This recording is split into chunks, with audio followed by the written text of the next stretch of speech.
Abiso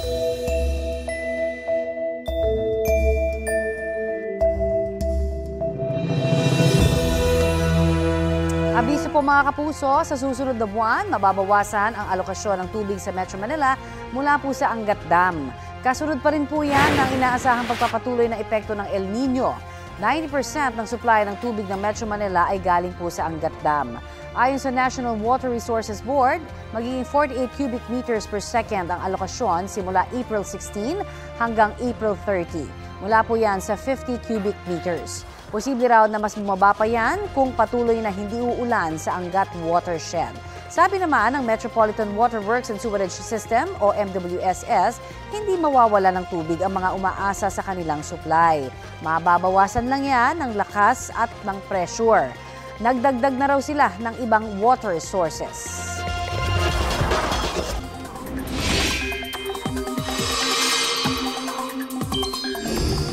Kung ang Angat ay bumaba, tumaas naman ang tubig sa ilang dam dito sa Luzon. Base sa latest monitoring ng Pag-asa, tumaas ang tubig sa Ipo, Binga, Magat at Calaray reservoirs. Bukod sa Angat, bumaba rin ang water level ngayon sa Lamesa, Ambuclao, San Roque at Pantabangan reservoirs. Sabi ng Pag-asa, magiging maayos muli ang lagay ng panahon sa malaking bahagi ng bansa. Ilang panig ng Northern, Central at Southern Luzon ang makararanas ng light to moderate rains base po sa rainfall forecast ng Metro Weather.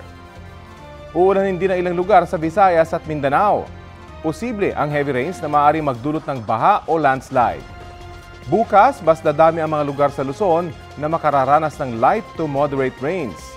Sa Palm Sunday naman, higit na malaking bahagi ng Visayas at Mindanao ang posibleng ulanin. Dito po sa Metro Manila, mananatiling maalinsangan pero may tsansa pa rin ng mga biglaan at panandaliang ulan o thunderstorm. Ngayong Biyernes, posibleng umabot sa 46 degrees Celsius ang heat index sa Bacnotan, La Union, 41 degrees Celsius sa Zamboanga City, 40 degrees Celsius sa Pili, Camarines Sur at sa General Santos City. Dito naman sa Metro Manila, partikular sa Pasay, posibleng umabot sa 34 degrees Celsius ang heat index ngayon pong araw. Ingat po tayo mga kapuso, maging handa sa matinding init ng panahon.